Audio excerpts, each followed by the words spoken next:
Salut à toi, c'est Cédric, coach en conditionnement physique et en réhabilitation fonctionnelle.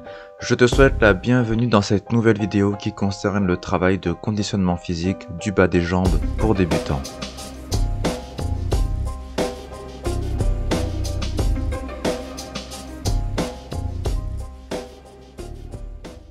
Les pieds et plus généralement le bas des jambes sont très sollicités dans tout mouvement utilisant les jambes.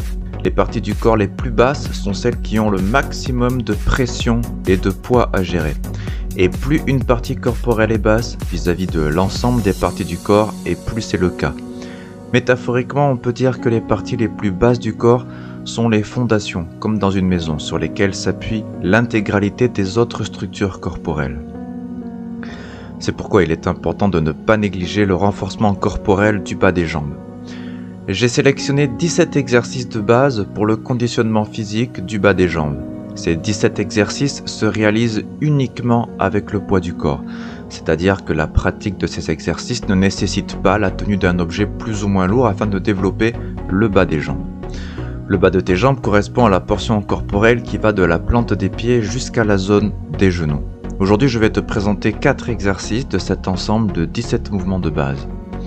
Ces 4 exercices sont parfaits pour tout pratiquant qui débute en conditionnement physique, mais aussi pour toute personne qui reprend une activité corporelle après une période de sédentarité plus ou moins longue. Un pratiquant régulier de niveau avancé peut également réaliser ces exercices en tant que pratique préliminaire, avant de faire des exercices plus avancés qui, eux, peuvent comporter l'ajout d'une charge additionnelle à l'aide d'haltères classiques ou de kettlebell par exemple. Ces 4 exercices vont solliciter diverses parties de chaque jambe, mais essentiellement les parties basses de chaque jambe. Ces 4 exercices vont fortement solliciter les triceps suraux qui se trouvent dans la zone du corps communément appelée les mollets. Le triceps sural est composé de 3 muscles principaux, le gastrocnémien latéral qui est aussi appelé chef externe du gastrocnémien, le gastrocnémien médial qui est aussi appelé chef interne du gastrocnémien, et le troisième muscle constitutif du triceps sural, c'est le muscle solaire, un muscle monoarticulaire qui s'insère plus en profondeur dans cette partie du corps. Le gastrocnémien latéral et le gastrocnémien médial, de par leur structure, ces deux muscles sont de nature polyarticulaire et sont souvent d'ailleurs appelés les muscles jumeaux. Ces exercices vont également solliciter le ligament latéral externe de la cheville, et particulièrement son faisceau antérieur. À ce propos, lorsqu'on parle d'entorse de la cheville, le plus souvent cela concerne une sérieuse lésion du faisceau antérieur, du ligament latéral externe de la cheville. Le ligament latéral externe est en réalité composé de 3 parties ligamentaires. Et parmi les 17 exercices de base à poids du corps dont j'ai parlé, il en existe justement un qui permet de renforcer en douceur les 3 parties à la fois du ligament latéral externe, et ce en un seul exercice. Les exercices que je vais te présenter vont également renforcer les muscles antérieurs de la cheville, à savoir le muscle jambier antérieur, le muscle péronnier antérieur, l'extenseur du gros orteil ou encore l'extenseur commun des orteils, etc. En fait, pour toute pratique de conditionnement physique, c'est toujours une multitude de zones et de systèmes structurels qui sont sollicités dans un exercice. Alors afin de rester simple dans l'approche, j'ai l'habitude d'utiliser des termes généralistes, comme ici quand je dis que les exercices que je vais te présenter renforcent la portion structurelle du bas du corps qui va de la plante du pied à la zone du genou. Après cette petite introduction, je te propose maintenant de passer aux exercices. Mais avant cela, en guise d'échauffement, avant de commencer ta séance de renforcement, n'oublie pas de pratiquer des mobilisations articulaires douces. N'oublie pas non plus d'alterner de façon régulière, sous la forme de séances différentes, des séances de renforcement et des séances d'assouplissement.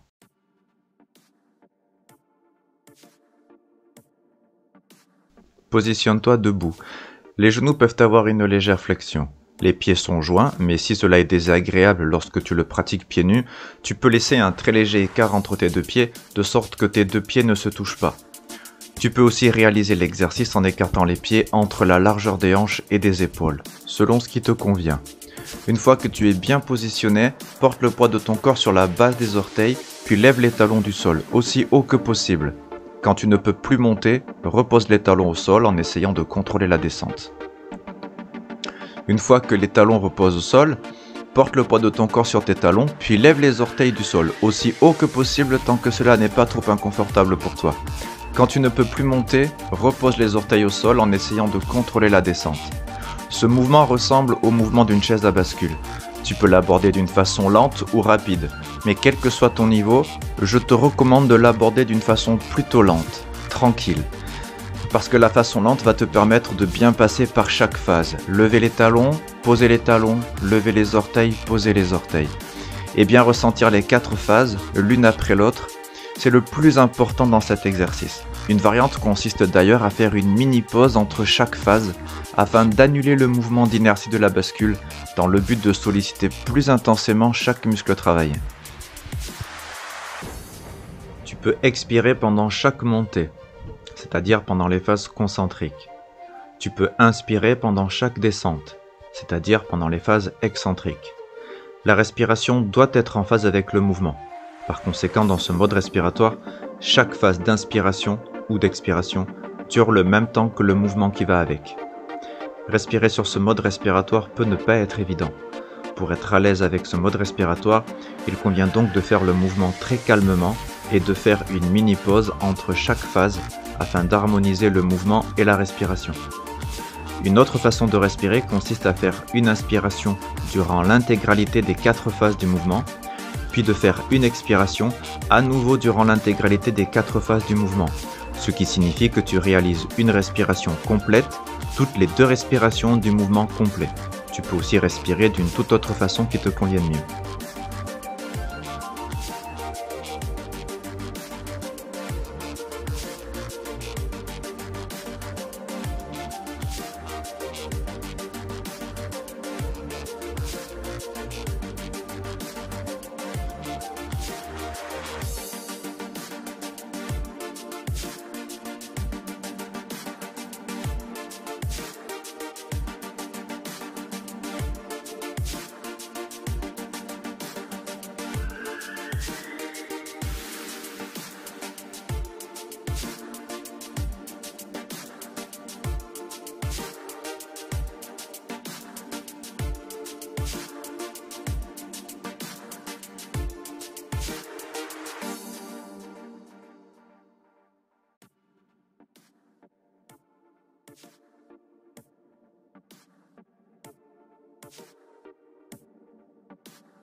Positionne-toi debout.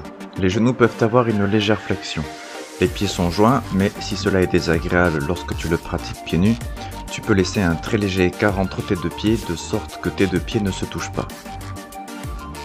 Tu peux aussi réaliser l'exercice en écartant les pieds entre la largeur des hanches et des épaules, comme cela te convient. Porte le poids de ton corps sur la base de tes orteils, puis lève les talons du sol, aussi haut que possible. Quand tu ne peux plus monter, maintiens la position haute durant 1 seconde. Ensuite, repose les talons au sol en essayant de contrôler la phase excentrique. souvent appelée phase négative, c'est-à-dire la descente. De nombreux experts en musculation utilisent la technique de maintien de la phase concentrique en fin de mouvement pendant 1 seconde. On appelle cela faire un pic de contraction. Cela consiste à maintenir le dernier degré d'un mouvement en phase concentrique pendant 1 seconde. C'est une très bonne pratique en termes de gestion du recrutement musculaire. Ceci dit, je te propose d'aller plus loin. Je te propose, en fin de mouvement concentrique, c'est-à-dire en phase haute du mouvement, de rester en contraction statique de 7 à 10 secondes. 10 secondes c'est mieux pour que tu sois sûr d'en avoir fait au moins 7 si tu comptes mentalement. Je te propose de faire comme ça parce que le docteur Müller et le docteur Ettinger ont découvert qu'une croissance musculaire maximale pouvait être atteinte si durant 7 secondes un individu exerce au minimum 60% de sa force musculaire maximale au moment de sa pratique. L'étude principale à ce propos a été réalisée à l'Institut Max Planck en Allemagne et a porté sur environ 200 expériences sur une période de 10 ans. Un autre professionnel, le professeur Bailey de l'Université du Connecticut aux USA, a lui testé les contractions statiques principalement en régime isométrique avec des étudiants de l'université. Son étude sur le sujet a abouti au fait que le groupe d'étudiants qui s'entraînait en incluant l'entraînement isométrique s'améliorait 3 fois plus vite que les autres groupes d'entraînement en termes de performance. Les tests de l'étude pour enregistrer les progrès en termes de performance ont porté sur des tests de force, d'endurance, de coordination et d'agilité. C'est pour ces 2 raisons que je te conseille d'exercer un pic de contraction en fin de mouvement concentrique, non pas de 1 seconde, mais de 7 à 10 secondes. Si tu le souhaites, tu peux suivre une progression. D'abord, tu réalises quelques secondes en maintenant la contraction statique durant 1 seconde, puis durant 3 secondes pendant quelques autres séances, et enfin durant 7 à 10 secondes pour toutes tes autres séances une fois que tu y arrives. En tant qu'exercice de base, en soi il n'est pas nécessaire de pratiquer cet exercice plus de 10 fois, c'est-à-dire que si tu fais 10 contractions statiques de 10 secondes chacune, cela suffit à obtenir un résultat satisfaisant. Dans le 4e exercice, tu verras que dans la 3e et dans la 4e variante, on fusionne l'élévation verticale avec les contractions statiques. L'exercice est alors le même que celui-ci, car tu retrouves les mêmes phases qu'ici, à savoir lever les talons, garder la contraction statique, baisser les talons. Si je différencie les 2 exercices, c'est parce que l'on peut faire les élévations verticales sans les contractions statiques. Mais si on les intègre, l'exercice est alors le même que celui-ci, à la différence qu'on ira au-delà de 10 répétitions. On visera les 30 répétitions car la contraction statique, dans le dernier exercice, n'est qu'un élément qui s'intègre à un mouvement dynamique en 2 phases qui lui se fait en au moins 30 répétitions. Positionne-toi debout dans une position naturelle. Les jambes ont un écart qui correspond à ce qu'il te convient pour marcher. Porte le poids de ton corps sur la base des orteils, puis lève les talons du sol, aussi haut que possible. Quand tu ne peux plus monter, marche. Marche sur la pointe des orteils. Tu peux commencer par marcher 10 secondes et augmenter de 10 secondes par séance jusqu'à être capable de marcher sur la pointe des orteils un minimum de 10 minutes de suite sans faire de pause. Tu peux aussi délimiter une distance de 10 mètres entre 2 repères et à chaque séance, tu rajoutes le franchissement de 10 mètres de plus en marchant sur la pointe des orteils. Tu peux rajouter 10 mètres à chaque séance jusqu'à être capable de marcher sur la pointe des orteils pendant un minimum de 10 minutes de suite sans faire de pause. Quand tu as fini l'exercice, repose les talons au sol en essayant de contrôler la descente. Je te recommande de marcher en ligne droite et une fois que tu es arrivé au repère de ton choix, de tourner dans le sens des aiguilles d'une montre pour changer de direction entre les 2 repères, et ainsi de suite.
positionne-toi debout. Les genoux peuvent avoir une légère flexion. Les pieds sont joints, mais si cela est désagréable lorsque tu le pratiques pieds nus, tu peux laisser un très léger écart entre tes deux pieds de sorte que tes deux pieds ne se touchent pas. Tu peux aussi réaliser l'exercice en écartant les pieds entre la largeur des hanches et des épaules comme cela te convient. Une fois que tu es bien positionné, porte le poids de ton corps sur la base des orteils, puis lève les talons du sol aussi haut que possible. Quand tu ne peux plus monter, repose les talons au sol en essayant de contrôler la descente. Tu peux pratiquer cet exercice sous 4 formes différentes de régime d'entraînement que nous allons voir maintenant l'un après l'autre. Régime d'entraînement numéro 1. Phase 1, montée lente. Phase 2, descente lente.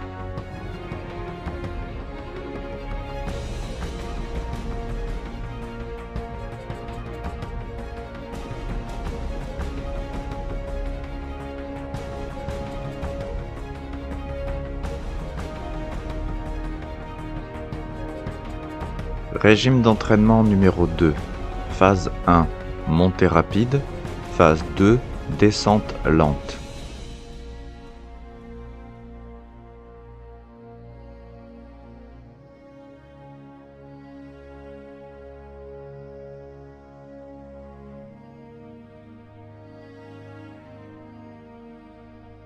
Régime d'entraînement numéro 3. Phase 1, montée lente. Phase 2, contraction statique haute de 7 à 10 secondes. Phase 3, descente lente.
Régime d'entraînement numéro 4.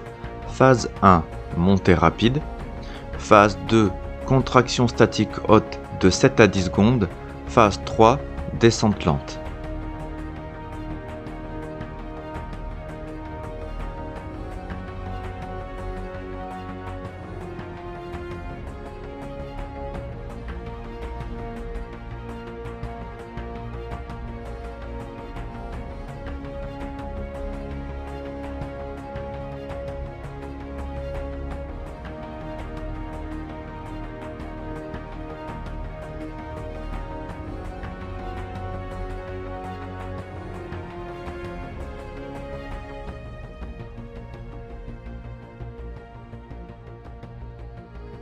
Les mollets sont sollicités tous les jours dans ta vie quotidienne, dès que tu te déplaces. Par conséquent, ils ont tendance à être relativement endurants. Il convient donc de privilégier des séries de longues répétitions. 30 répétitions par exercice, c'est très bien. Des séries courtes en termes de répétitions, c'est possible. Mais pour qu'elles produisent une certaine efficacité dans le développement du bas des jambes, elles doivent être réalisées avec des poids relativement importants. Cependant, je ne te recommande pas de travailler avec des charges additionnelles, quelle que soit leur nature, tant que tu n'as pas déjà un bon niveau de conditionnement physique sans poids additionnel au poids du corps. Si tu es totalement débutant, tu peux utiliser une progression pyramidale pour réaliser les exercices précédents. Pour cela, tu fais une répétition, une seule répétition. Tu es attentif à ton corps. Si tout va bien, tu continues. Après une petite pause de quelques secondes à 5 minutes, tu fais maintenant 2 répétitions. Tu es attentif à ton corps. Si tout va bien, tu continues. Tu fais maintenant 3 répétitions. et ainsi de suite. Sur ce schéma, tu essayes d'arriver à faire une première série de 30 répétitions en une seule séance. Ce modèle de progression est valable pour tous les exercices, sauf pour celui de la marche sur les pieds, qui lui se fait par palier de 10 secondes ou de 10 mètres au fil des séances successives d'entraînement, jusqu'à ce que tu sois capable de marcher sur la pointe des orteils pendant un total de 10 minutes de suite, sans relâcher la position des pieds. Mais pour ta première séance, arrête-toi lorsque tu arrives à faire une série de 30 répétitions. À chaque séance suivante, tu pourras essayer de rajouter une série complète de 30 répétitions. Pour chaque nouvelle série de 30 répétitions, c'est-à-dire dès la seconde série de 30 répétitions, il n'est plus nécessaire de passer par le processus de faire une répétition, une pause, 2 répétitions, une pause, 3 répétitions, une pause, et ainsi de suite jusqu'à être capable de faire une série de 30 répétitions. Ce processus de progression pyramidale ne compte que pour la première série au cours de la première séance d'un exercice choisi. Tant que tu n'arrives pas à réaliser ce processus de progression pyramidale jusqu'au bout, arrête-toi à chaque fois que tu n'y arrives plus et recommence le processus en entier jusqu'à être capable de le faire en entier. Les pauses ne doivent pas aller au-delà de 5 minutes entre chaque cycle de répétition. Donc pour résumer, tu tentes en une seule séance le processus suivant. Une répétition, une pause d'un maximum de 5 minutes, 2 répétitions et ainsi de suite jusqu'à 30 répétitions. Si tu n'y arrives pas en une seule séance, recommence le processus complet lors d'une nouvelle séance jusqu'à ce que tu y arrives. Pour les explications suivantes, je pars du principe que tu as réussi à faire le processus en entier pendant la première séance.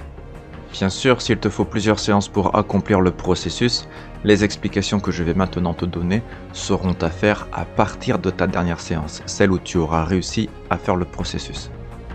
Lors de la seconde séance donc, tu fais une première série de 30 répétitions.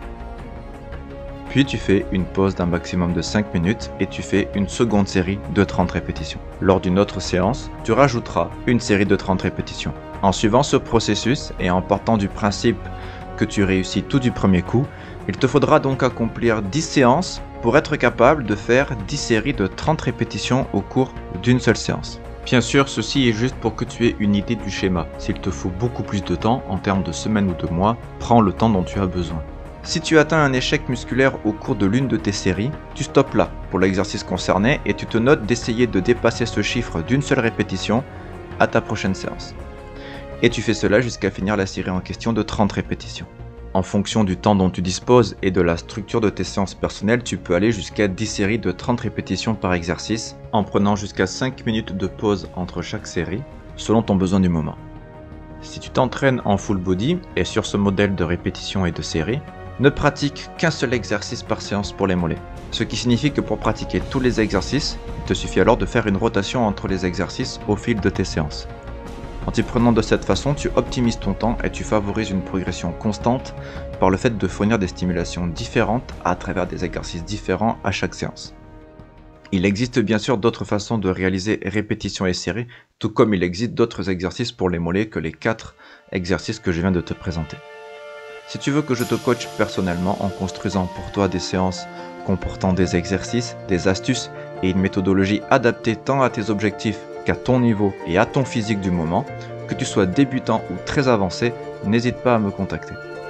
Et pour l'heure, je te dis à très bientôt dans une prochaine vidéo.